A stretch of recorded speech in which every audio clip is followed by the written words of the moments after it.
All right. Well, thank you, Ines and JP and Tove and everyone. This is so interesting, and it's absolutely fantastic to see so many showing an interest in this. I'm actually taking this call from a big energy conference here in Houston. There are about 10,000 people here. Many thousands have an interest in hydrogen and the financing of it. The interest is just extraordinary in this agenda, and we have to go from 0 to 60 in such a short space of time. This seminar today, in a sense, brings together two work streams that Ines and the team have been working on for quite a long time. On the one hand, we have the collaborative of the 7 law firms where Latham and Watkins and JP and his team have been so incredibly helpful, not just with this paper on financing, but more widely. And let me remind you all, the purpose of this collaborative is to get good guidance, good practices out, shared, so that we learn faster from each other. And we've been going down 8 work streams looking at different issues, and today, obviously, finance. The second part of what we're doing is working together with our colleague Tove, and again, Ines, looking more specifically at some of the innovative blended concessionary finance solutions that are required. And we hope that today's discussion is part of bringing these 2 work streams together. Now, Ines, it's over to JP, right? Excellent. Well, JP, over to you. Thank you, Jonas. I don't know, Ines, are you able to, there's a few slides that maybe we can show. I've just been asked to talk for a few minutes, I think, to set up the conversation today. So if we can go to the first slide, we thought it would be helpful to start off just with a snapshot of where we are, where we think we are on the low emission H2, which includes green hydrogen exports. I couldn't find a pure chart that just showed green hydrogen that was as good as this. So there may be some other low emission H2 projects kind of creeping into that, but certainly it's a helpful overview, I think, of the projection where we think the IEA thinks H2 exports are going to be coming from, green H2 exports are going to be coming from by 2030. The focus today, I understand the discussion today is going to be on export projects.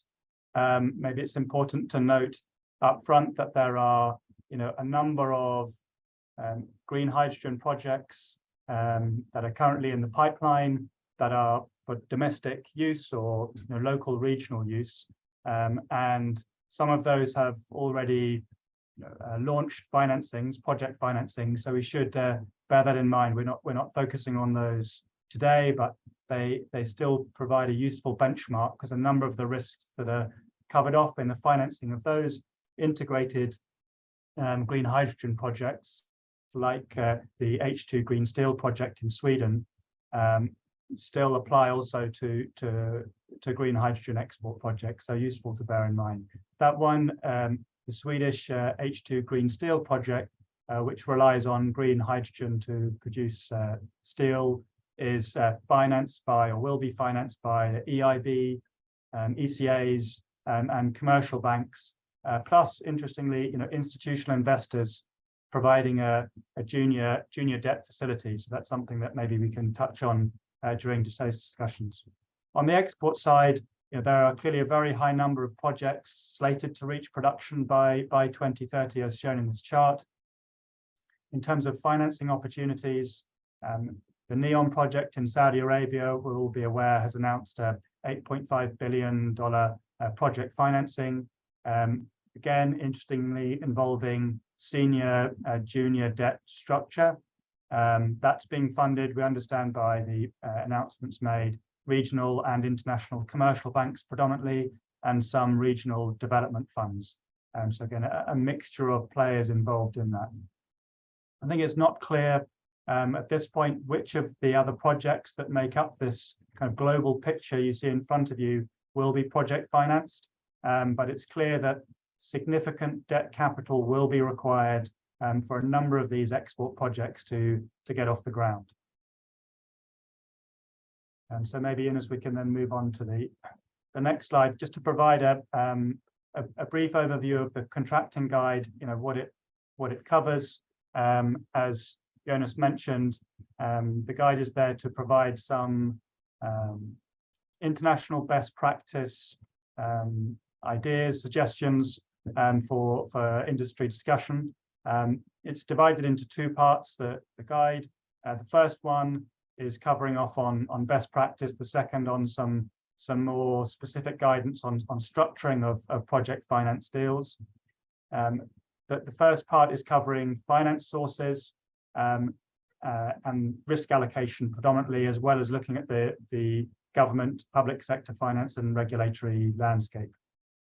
So maybe we can touch very briefly in the time we have on the finance sources firstly on the next slide, please, Ines. And I think what's clear and hopefully will come out of today's discussions is, the debt capital involved is huge, that the needs are huge for these projects to get off the ground, and they're going to require, a de-risking of the projects. And this slide is intended to show, how, as we move, through different sources of debt capital, we might be looking to de-risk the projects. Governments taking the lead, multilaterals, development finance institutions playing a key role in wearing some risks that commercial lenders aren't willing to take, and allowing us to unlock additional sources of capital. Likewise, export credit agencies who are very thorough with their due diligence requirements, with their policy requirements, but are willing to take certain types of risk, cover certain types of risk that commercial banks are not. Commercial banks, as we've already seen with NEOM, with green steel, will be a critical piece of the debt capital structure. And then maybe looking a bit further down the line, how we can access capital markets, institutional investors, private capital funds to provide the financing that's needed. And as we've seen already with NEOM and with green steel, there is the opportunity to layer in different sources of debt capital, and thereby target lenders with different risk appetites in the structure. So then, if we look at the risks, very briefly, just to help frame the discussion, and we go on to the next slide, the risks that we talk about in the contracting principles from a due diligence perspective, these are risks that your typical project finance lenders need to get their head around, and we expect will apply in particular to green hydrogen projects. A number of these are not specific to green hydrogen projects, but there will be features that do apply more to that than in other sectors. So I don't think we need to go through those individually now, but just to say that they're touched on in the principles. And then on the next slide, I think this is again a helpful reference point that we came across, and I've presented this previously in workshops, because I think it's worth touching on. This shows the Oxford Institute of Energy Studies views on comparable sectors, and as we know, these lenders will be looking to anchor their understanding of projects by reference to what they already lend to, the types of projects that they already lend to, and we agree that LNG and offshore wind maybe are the two most useful reference points when we are assessing different types of risk that the lenders will need to mitigate or get comfortable with for green hydrogen export projects. So again, we don't need to go into this in detail, but maybe it's a useful one for you to look at. I'd encourage people to read the OIES study. It's really interesting, and clearly up front, recurring themes that I'm sure are coming through in the conference that Jonas is attending. Offtake risk is clearly critical, both in terms of the where the green hydrogen is going and what it's going to cost, what revenue it's going to generate in the sale of those.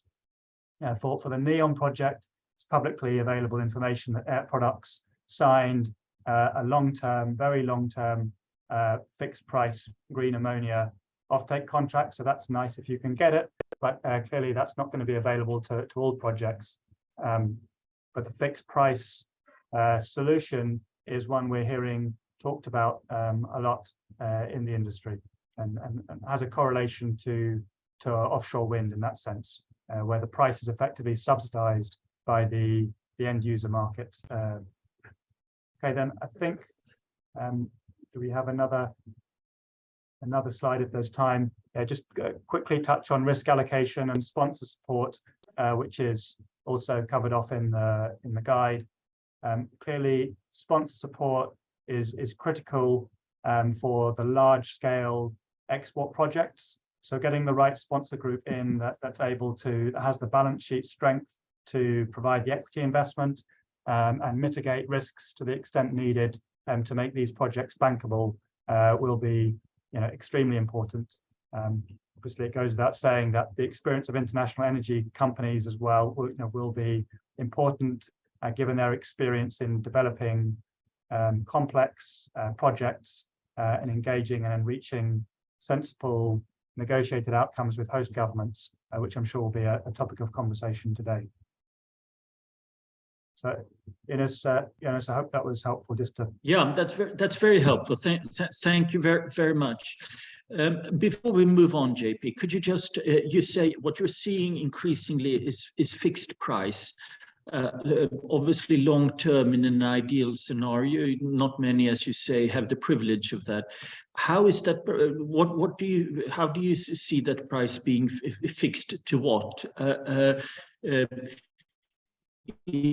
Input costs plus a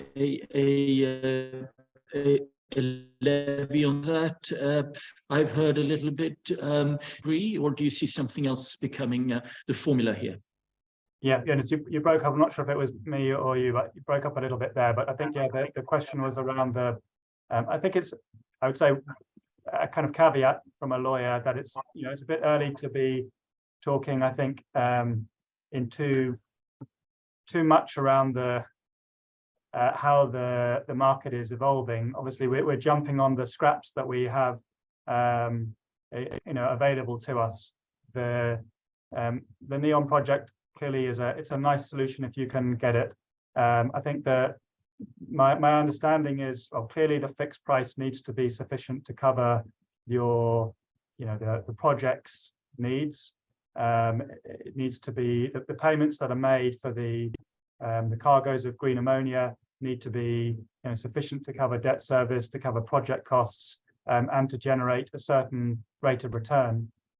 But because this is a subsidized industry initially, if we look at the offshore wind, the contracts for differences for offshore wind as a helpful reference point, clearly the markets into which the ammonia is going won't want to be subsidizing some huge upside for the developers. So we will need to be cognizant of the fact that there will be a sensible rate of return needs to be, but there won't be the same upside, we don't think, in green hydrogen as potential upside as for an upstream oil and gas project, unfortunately. No, but hopefully it will be good enough. Thank you once again, JP, and we'll come back to discussion. I hope you can all hear me. If you are able to keep your cameras on, that's always nice. It makes it easier to have a conversation with many of you. Before we open it up totally, Amir Shafai, you're the Legal and Economic Programs Director at the Natural Resource Governance Institute. You worked for decades on making sure that oil, gas, and mining is done responsibly around the world. Do you have some key lessons in terms of things we should be factoring in when we look at the financing of these very large projects? Thanks very much, Jonas. And as you said, at NRGI, we focus primarily on kind of developing and emerging economies. So that's the perspective that I'm going to be looking at. And let me start maybe just a little bit broader than even the financing element. Just say maybe it's obvious, but that the lessons from extractives are obviously quite relevant to green hydrogen. I mean, green hydrogen, we're dealing with a new industry, a lot of unanswered questions. And a challenging and competitive market, kind of as JP was getting at. So it helps to have some guideposts, if you like. And I think oil, gas, and mining, especially in the countries that we're speaking about in emerging developing economies, are sectors that are relatively well known, including on the financing side, but also issues around governance that we work on.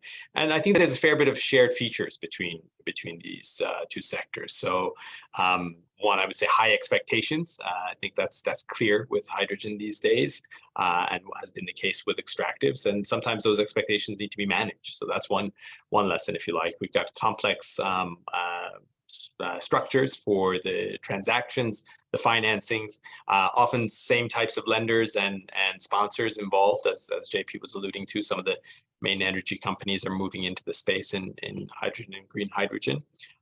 Significant impacts on communities and the environment, land issues, and governance issues. So I would say starting point for me is let's make sure that relevance of the extractives sector is not forgotten, and some of those lessons. And for me, those lessons, again, not necessarily focused just on financing, is importance of things like multi-stakeholder approaches, both within and outside government. So often we're seeing in the extractive sector that there's a investment promotion arm that's not necessarily speaking to the revenue side of things. So ministries of finance and tax authorities are a little bit later to the game than investment promotion. The need for strong legal and institutional frameworks, a real challenge, I think, in the green hydrogen space these days. Obviously, issues of community engagement and transparency, and a need to kind of analyze the underlying assumptions for some of these deals, especially when you're looking from developing countries. I think some of the guidance that you've put out, not on financing, but also on fiscal issues, really does a good job of pointing out that there's a need for, if you're looking at it from the host government perspective, to look at cost benefit and look at some of the underlying assumptions. Lenders will be doing the same thing, obviously, with a different debt service objective. That leads me kind of to the second point, which is that robust cost benefit analysis intersects with some of the financing issues, right? Some of the investor attractiveness, whether it's tax exemptions or financial support, or what have you. Sorry, getting a little bit of background noise. Someone needs to mute. Thanks. Thank you. Yeah, and I think, again, in the guidance, you do a good job of pointing out that developing emerging economies are probably not going to be the first in being able to offer financial support, credit support.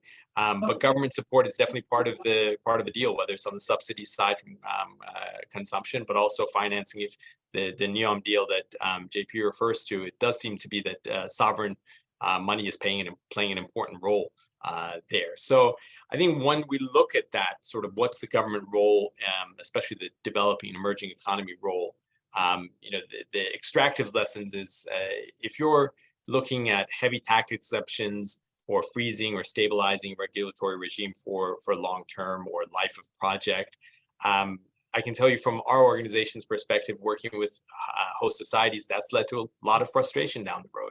And I think that's particularly important, actually, when we're thinking about a nascent industry like green hydrogen, where the fundamental economics and end markets and prices are still in early stages of development, and where there is a real demand from the project sponsor and lender side for that sort of stability, if you like, in order to be able to invest.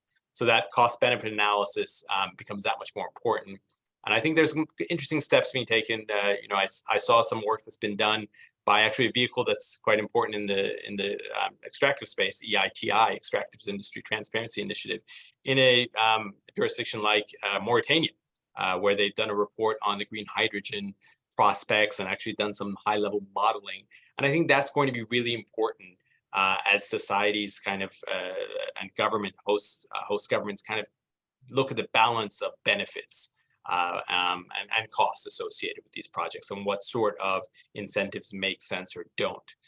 And my last point is really that when we're considering the structuring and financing, again, from the host government perspective, there's a real need to go beyond just exports and associated revenues. I think, again, it's early days, but no one is looking to green hydrogen from a host government perspective to deliver the type of rents and revenues that the extractive sector has. The leverage is different, the fundamentals are different. At the same time, this export-oriented approach has obviously created some frustrations in especially developing countries in Africa and elsewhere. And so it's important to go a little bit beyond that and to also recognize that the global energy transition that's actually the impotence for all this green hydrogen work is leading to its own frustrations. I mean, we're hearing from countries a need to really make sure that they're not the sacrifice zones for an energy transition happening elsewhere, right? So when you look at countries, I'm thinking of the Namibias of the world, where there are real prospects, but also real energy access needs. There's a real, I think, need for project sponsors, financiers, host governments to think, what are the benefits that are being offered, right? And part of that is if you've got 50% energy access in a country and you're bringing in thousands of megawatts of renewables, it should also help address that problem. So let me conclude there and move. Amir, thank you very much, and that's great. And I think your last point has certainly come up in some of the meetings I've had over the last couple of days, where people have been saying that it is going to be the projects in developing countries and emerging economies that are having a serious way of addressing some of the local needs that will be making the most progress, because the kinds of concessionary blended finance terms that many are looking for are just not going to be available otherwise. On that note, it's a good note to turn to you, Tove. World Bank, IMF, African Development Bank background. You've been looking into what the structure of these massive deals might look like in terms of innovative finance solutions. What are your early findings? Thank you so much for inviting me to provide inputs. This is an interesting discussion. So in my work so far, consulting for the Green Hydrogen Organization, I've been looking at the role of DFIs in providing blended and innovative financing for green hydrogen projects, primarily in emerging and developing economies, and particularly looking at large-scale projects. So we're still in the process of trying to develop a generic financing model for a typical large-scale project. And we hope to have a couple of roundtable discussions in the coming weeks with relevant stakeholders on this topic, including in collaboration with GIZ and the PTX Hub. So the objective is to develop a bankable project model, which distinguishes risks in different phases and for critical elements of a project. Someone needs to mute. Finally, is if you actually have a sustainable strategy as an issuer. Bennett, can you see if there's someone you can mute? That's great.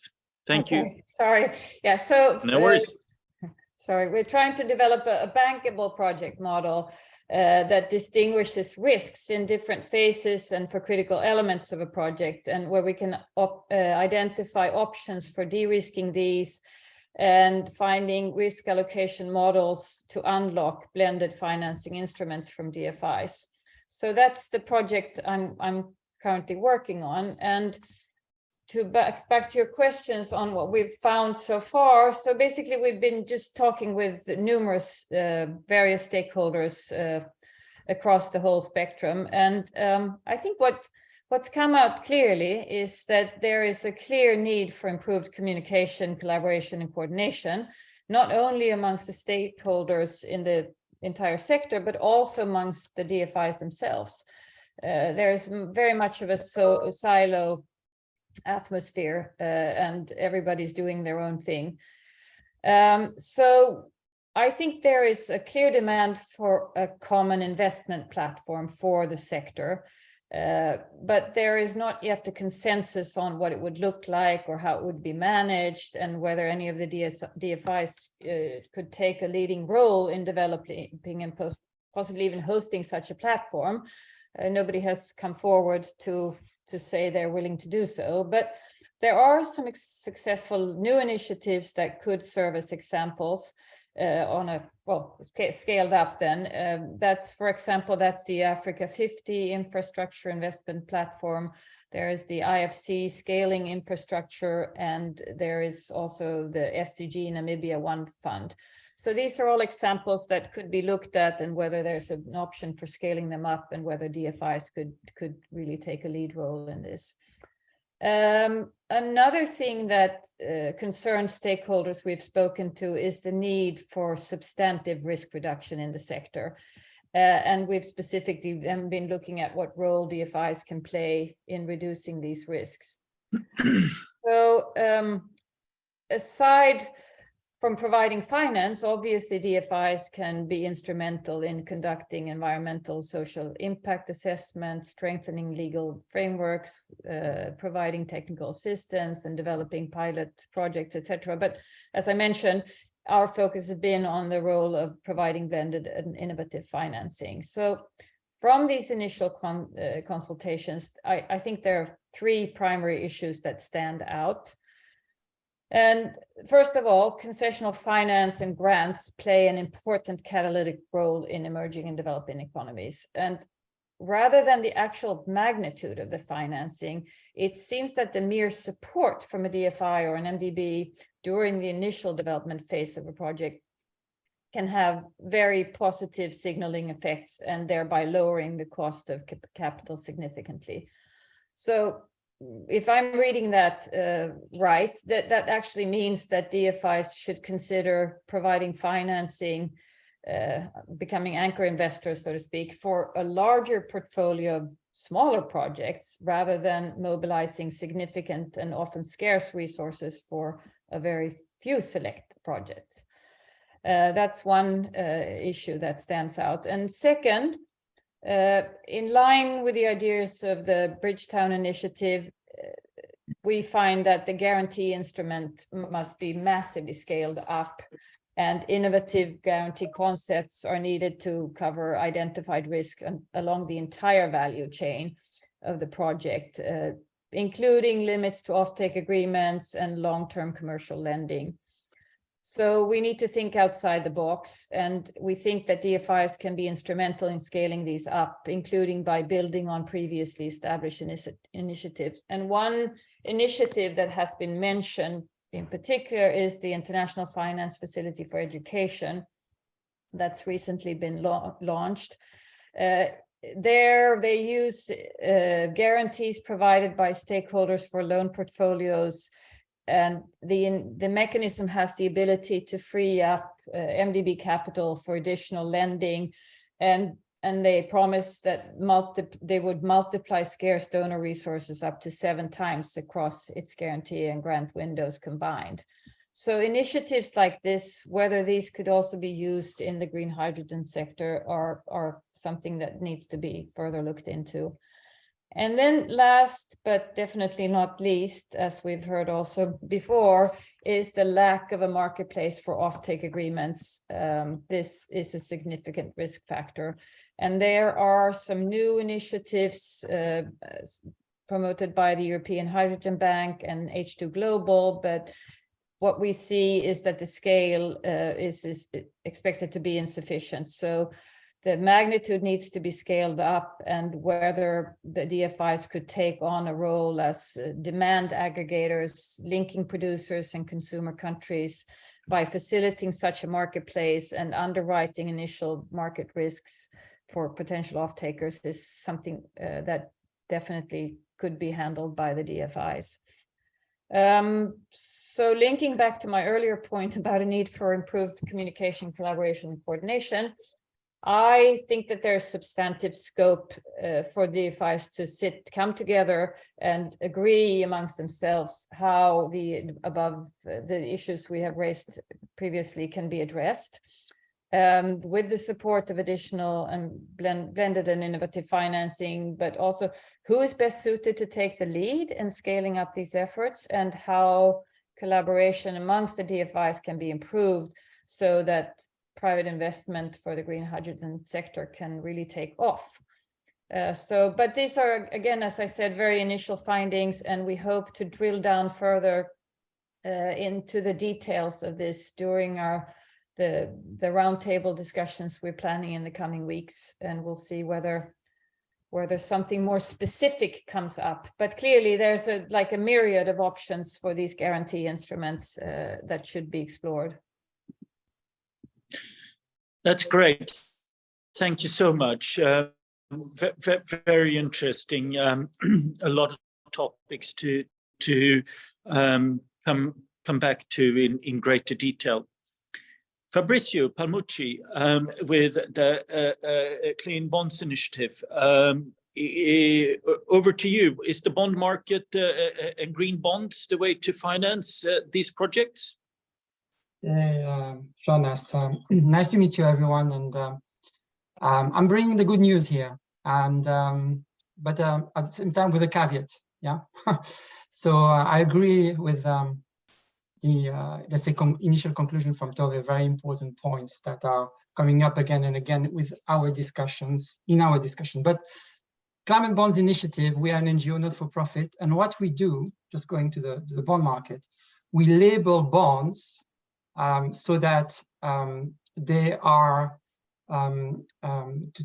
to oil, let's say, that bond market from the issuer to the investors. So we help issuers to issue climate bonds, and by using the label, they attract investors more easily, let's say. So we certify, that's how we call it, 300 billion of bonds across renewables, transportations, and buildings.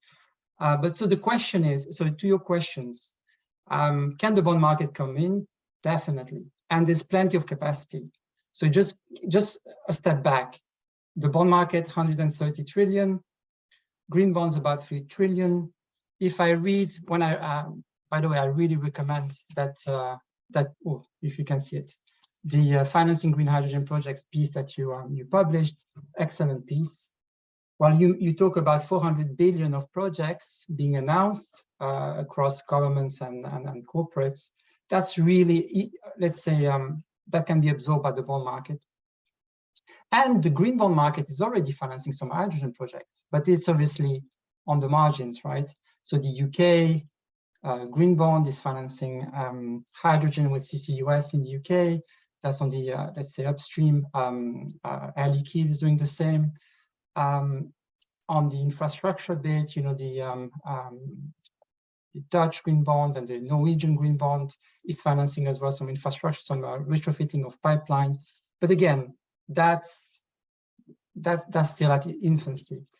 So from an investor perspective, there's lots of demand here for these types of assets, right? So I mentioned I talk to corporates, to banks, but as well to investors. And investors are really keen. Green bonds are very popular. They deliver two things, return and impact. And green hydrogen obviously is high in the agenda of everyone. And there is even the label now. So with climate bonds, we can label green bonds with the green hydrogen use of proceeds. So there's lots of good news now there. Now, the question is, what do we need to make this happen? Things have been mentioned already, and it's written as well in this paper, is first the projects. So we need projects, right? And so I speak as well to the development banks, and they're all over those, but we don't have enough projects at the moment. It's very slow. But the other point, to make bonds work, and we need bonds to work because we need to scale this up, right? Again, there's lots of capacity, is actually what we've been discussing about, which is the de-risking. We need a risk profile which is acceptable to those institutional investors. Because at the end of the day, what will happen when you issue a bond, you go to rating agency, and I used to work there, and you need a rating. And as Tove mentioned, there are some risks from a business offtake risks to the technology risk itself and others. So in that sense, we are really keen to, so we work with the development banks as well to try to make that work. And development banks, sovereigns, super important to de-risk those projects, to make them take off. But I have the feeling that we are very close to get to the point where the bond market can come in, and development banks can do several things. They can underwrite some of the risks, and a green bond can be issued, and they could invest in part of the money in the green bond itself. That gives confidence to investors. These are the things that we really need for institutional investors, from pension funds, asset managers, to really go into that space. Over to you. Thank you, Fabrizio. Thank you so much. And that's a very helpful and an important aspect of this, which I guess is only going to grow in the years to come. Okay, let's open up the floor. I've seen a couple of questions. I'm not quite sure in which order to take these. Ines, this is your seminar. Are we discussing the right things? Or do you think there are certain questions we should be driving towards we haven't quite covered yet? No, I think this is our collective webinar, and really keen to hear. I mean, we know that we have development finance institutions, of course, which have been mentioned a lot. And we have many representatives on the line, so it'll be great to hear any sort of reactions from you in terms of what you're seeing as the sort of the tools that would be most effective in helping mobilize private finance, and same from some of the project developers on the line as well.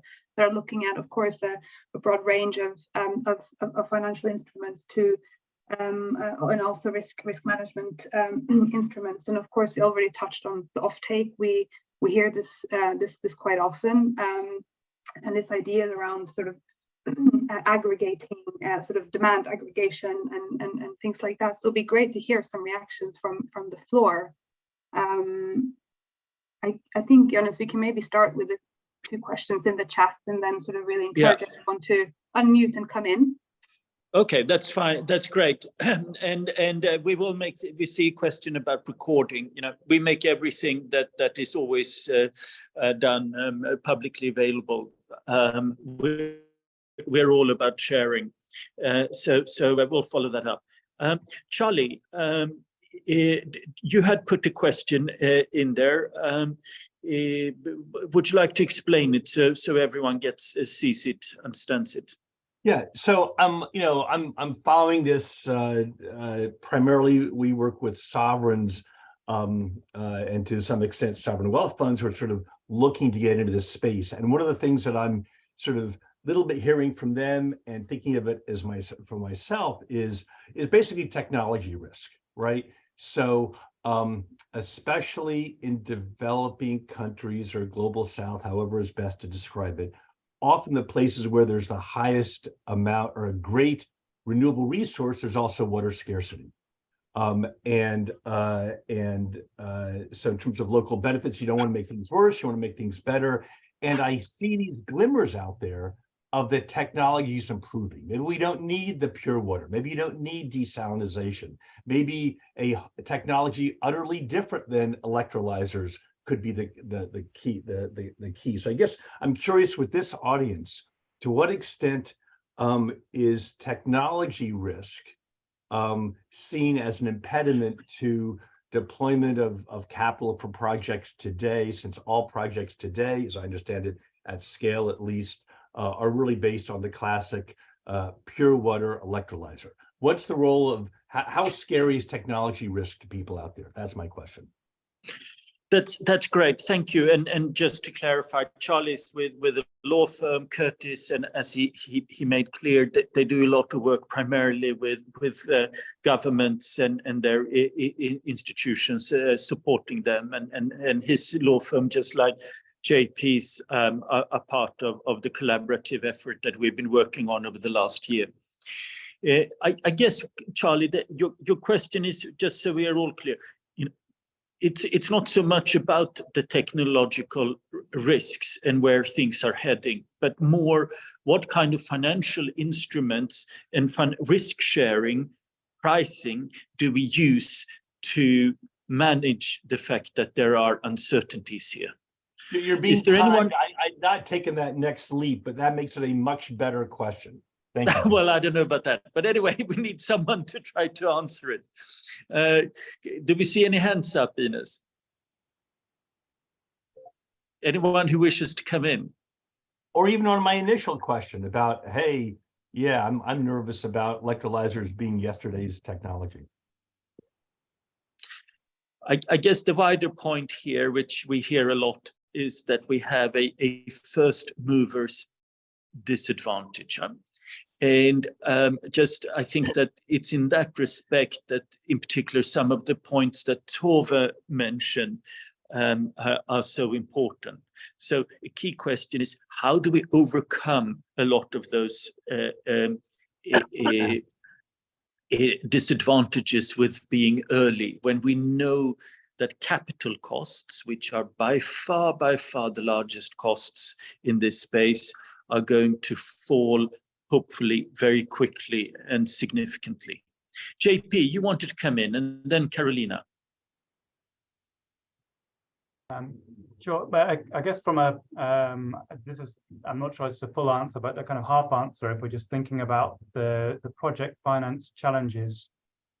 Clearly, the technical due diligence that the lenders undertake is critical, and we are seeing, I think we need to better understand the technological risks around this. There are industries like battery production, where there's maybe similar concerns about technological advancements, and in those deals, the lenders need to get comfortable from their technical consultant that the manufacturing platform is sufficiently adaptable to cope with the advances that people see could happen in the future.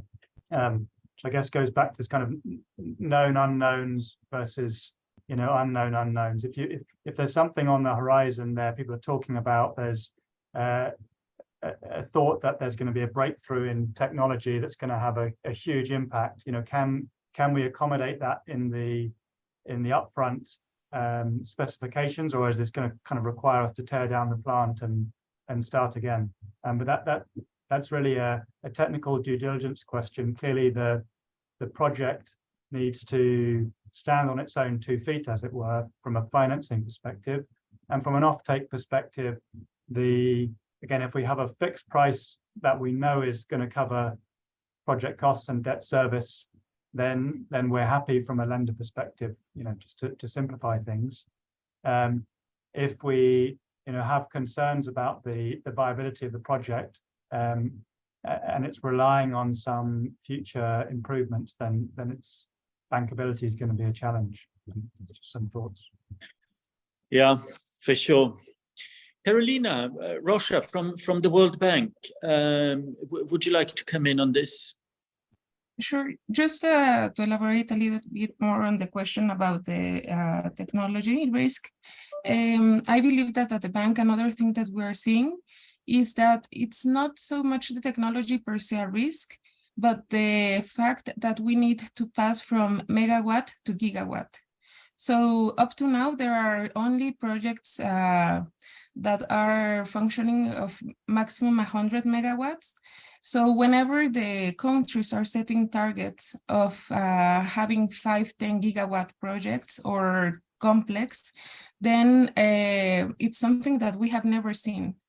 And covering that risk of the uncertainty due to the volume of this technology is also something that client countries low and middle income countries that are receiving the support from the World Bank are concerned about. And I can also say that I'm part of the team that is developing the first lending operation at the bank in Chile. So as part of the lending that we are designing, one key element is a risk mitigation mechanism that will be a liquidity account exactly to pay for operational uncertainty that could come from the technology. So yes, it's a risk, and we see the role of the IFIs coming here to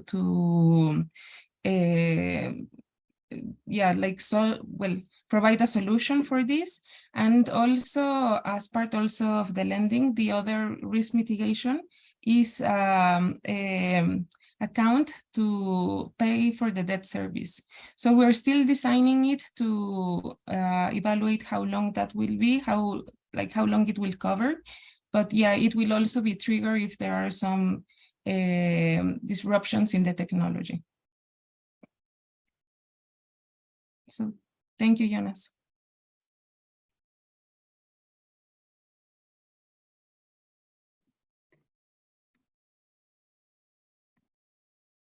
Thank you.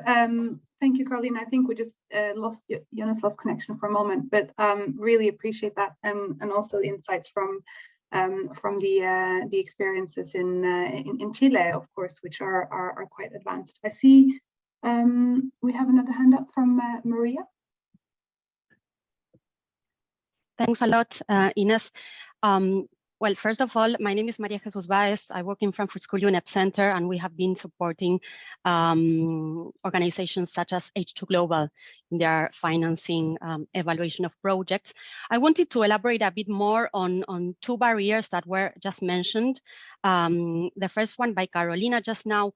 The uncertainty regarding volumes is a very important barrier in terms of finding the right financing, because we are talking about indeed large-scale projects, and there are no equity providers with such deep pockets to give this 20 or 30% equity in terms of capex that is required. So it's a it's an additional barrier, significant barrier for the financing of projects in comparison to mainstream solar or wind, what we saw in the past. And the second is locking the LCOH, what we discussed regarding the expected reduction in capex costs of the technology in terms of tons of green hydrogen, for instance. This is another barrier because the tenors of the loan have to be longer than the tenors for mainstream renewables, because this LCOH is being locked and the offtake agreement then has to be longer, because otherwise the competition will be very, very tough in 10 years' time. I think that's a really important point. Thank you so much for raising that, Maria. And one of the key challenges then, of course, is how do you make sure that how do we get institutional and private investors to be able to go as long as required? That I think is something that we need to return to. We only have a little bit of time left. I'd like to ask our contributors to have a final word. So get ready, Tove and the others. But in the meantime, Christoph, working now with the German Development Assistance Agency, GIZ, you put a couple of questions here. I can't see if you're still around, but I know that you've long experience and worked closely with Tove and Ines as well. I wonder if you want to come into maybe some of the things related green bonds that you've posted in chat. Yeah, I can just had a quick chat together with Fabrizio on that. So I think what we need is a bit more thinking outside the box and see where we can raise all that money. So one thing is thinking about DFIs and this kind of money, which is just saying, okay, socializing and using taxpayers' money. There might be another option, and I would like to explore that in a bit more detail in terms of bonds. Usually, if you think of bonds, you think of, let's say, mature markets. bond investors, they're looking for at least, let's say, investment grade stuff.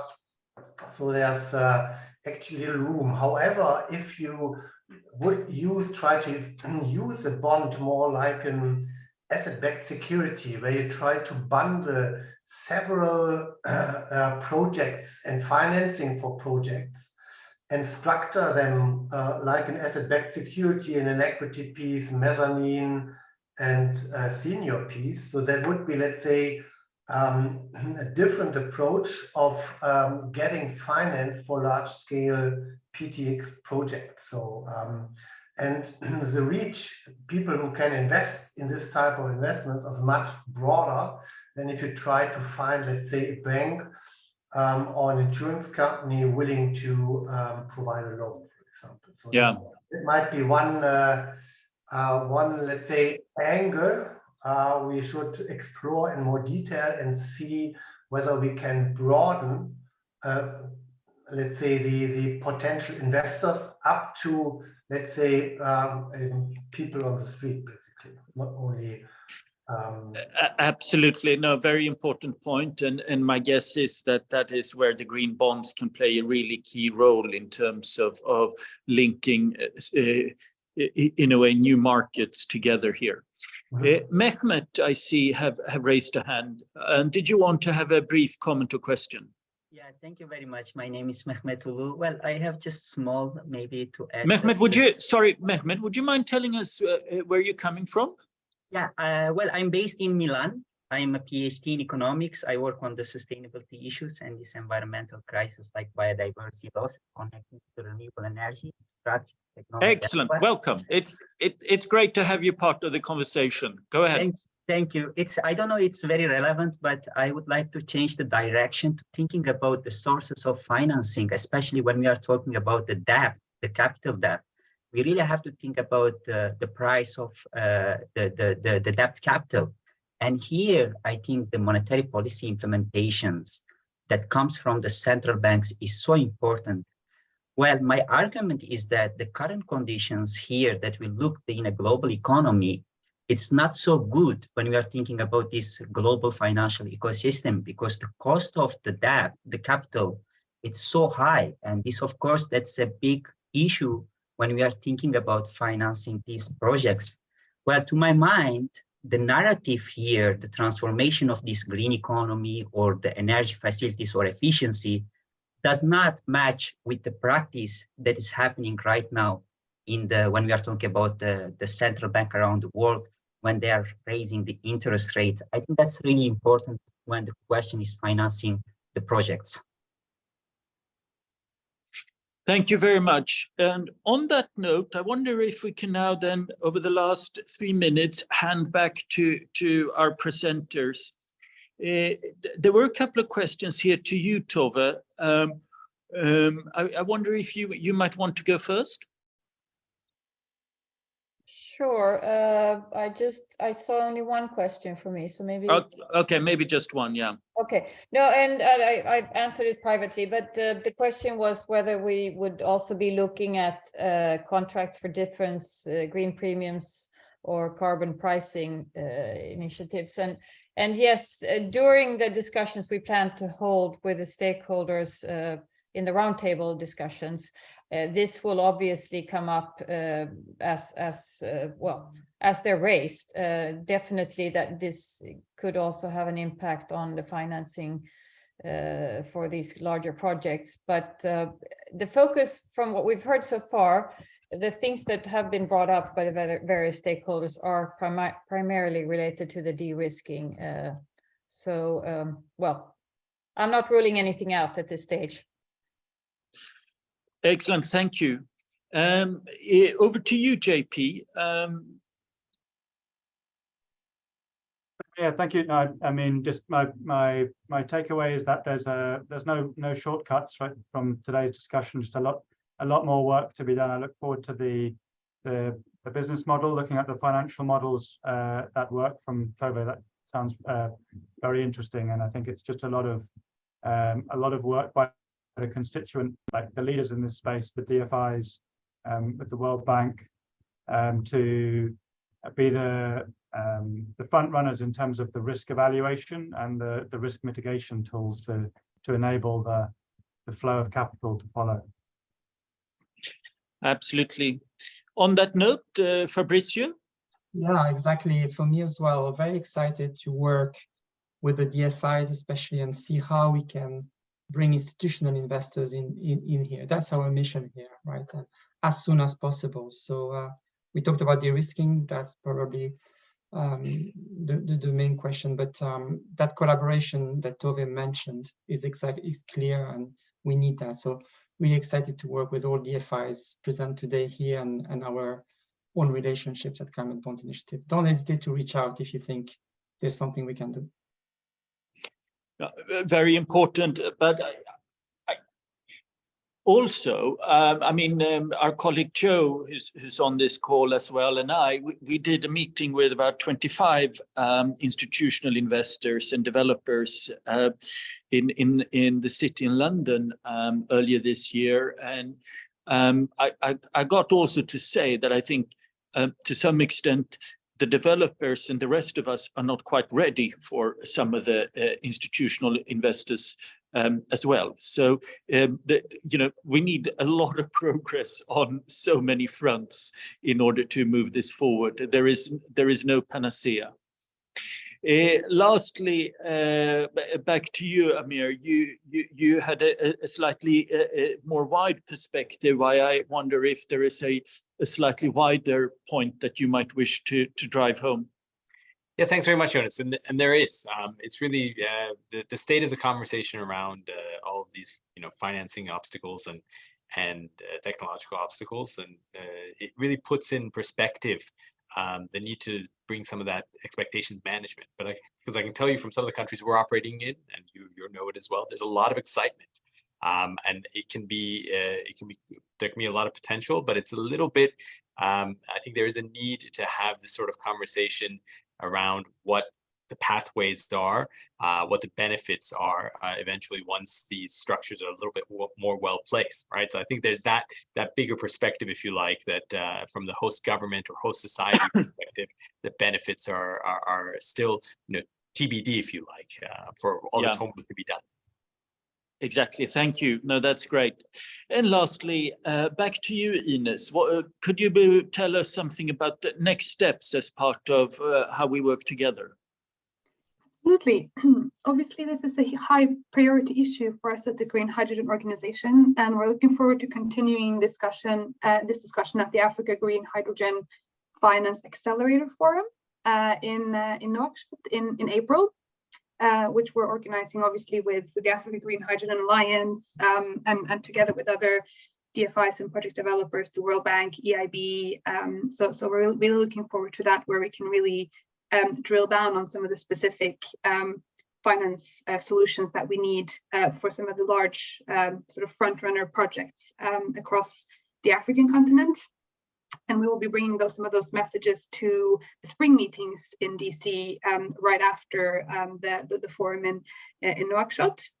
We remind everyone, obviously, that the guidance is available online. It's a great starting point, and we've sort of advanced the discussion a bit in the meeting today. In about 2 weeks' time, we have another webinar on the fiscal terms that will allow projects in the long run to benefit governments when it comes to green hydrogen projects. So we welcome you all to join that discussion as well. And there's a lot, I think, happening when it comes to working together with development finance institutions. We do coordinate a roundtable of development finance institutions. They launched sort of key priority actions for DFIs at the COP27. And we look forward to working with all of you to really start getting projects to financial investment decision. That's, I think, what overall we're here about. So stay connected and let us know if you have any feedback, and we hope to see you in forthcoming events and webinars.